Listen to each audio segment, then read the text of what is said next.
O Trump mandou cartinha com ameaça de taxa se prendessem o Bolsonaro e a PGR respondeu da melhor maneira possível, pedindo a condenação do ex-presidente, uma pena que pode passar dos 40 anos. Mas o que o governo estadunidense fez não tem a ver com o Brasil em si, e sim a ver com a própria história dos Estados Unidos. No último dia 9, Trump mandou uma carta ao governo brasileiro anunciando uma taxa de 50%, até então a maior já imposta, onde inventava argumentos econômicos que colocariam os Estados Unidos em desvantagem, algo simplesmente mentiroso e, sobretudo, tentando forçar uma anistia para o Bolsonaro, que está sendo julgado por uma tentativa de golpe. Mas se para muitos pseudopatriotas brasileiros o anúncio foi festejado por seu viés político, o mesmo viés político foi duramente criticado internacionalmente, mas surpreende, analisando a história daquele país, nem um pouco. Um grande exemplo de faço o que digo, mas não faço o que faço. Como ex-colônia britânica, os Estados Unidos sabia muito bem o quão importante era se tornar independente, e por isso apenas 47 anos após declarar a sua independência, o quinto presidente do recém-país pôs em prática a doutrina Monroe, uma ideia que entendia como fundamental para o desenvolvimento dos Estados Unidos que países europeus não pudessem mais se envolver nos assuntos internos. Esse foi um primeiro passo, mas potência econômica e política de fato só se tornaram muito depois, após 2 guerras mundiais onde os Estados Unidos souberam se beneficiar triplamente, garantindo que essas guerras acontecessem na Europa e em outros lugares, vendendo muito armamento e, de quebra, emprestando muito dinheiro para esses países se reconstruírem depois que estava tudo destruído. Quase não sujaram as mãos e inverteram os papéis. Agora quem dependia dos Estados Unidos eram os países europeus, especialmente após o Plano Marshall, onde emprestaram bilhões para a reconstrução da região. E o que mudou de lá para cá? Quando vemos o apoio à Ucrânia, que teve anunciado um recém-novo empréstimo, quando vemos a influência sobre Israel contra a Palestina nos dias de hoje, é só a continuação de um plano perpetrado desde sempre, seja por democratas ou republicanos, de se beneficiar do caos. Não por acaso os gastos militares no mundo recém quebraram um recorde que não se via desde a Guerra Fria. Segue a principal política estadunidense, incentivar e lucrar com o caos pelo mundo e com uma pressa desesperada de quem se vê sendo ultrapassado pela China. Não é louco pensar que, embora os Estados Unidos estejam envolvidos em todas as guerras que nós sabemos desde sempre, nunca tenhamos visto uma imagem de escombros nos Estados Unidos? E se você pensou nas Torres Gêmeas, é importante lembrar que foi preciso um ataque terrorista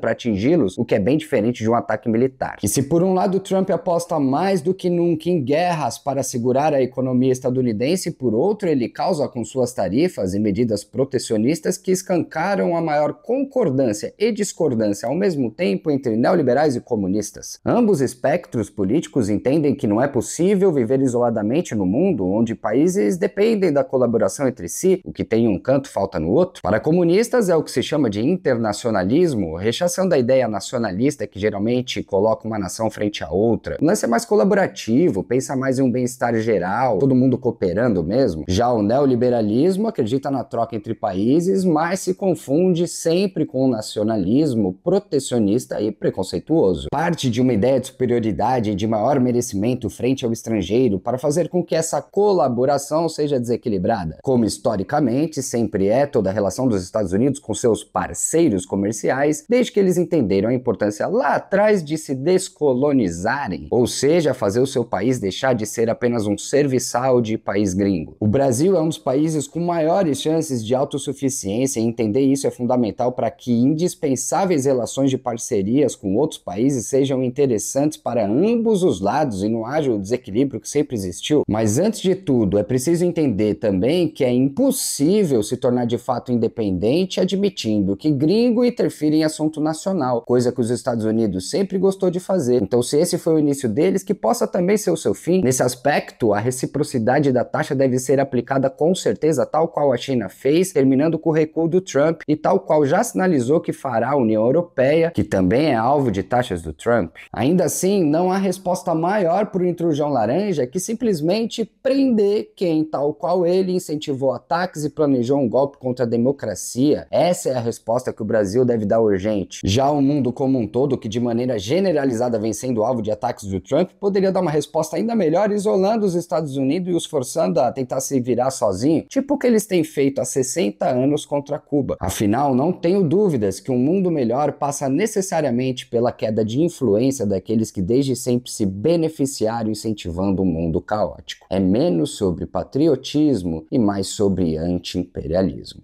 É nóis.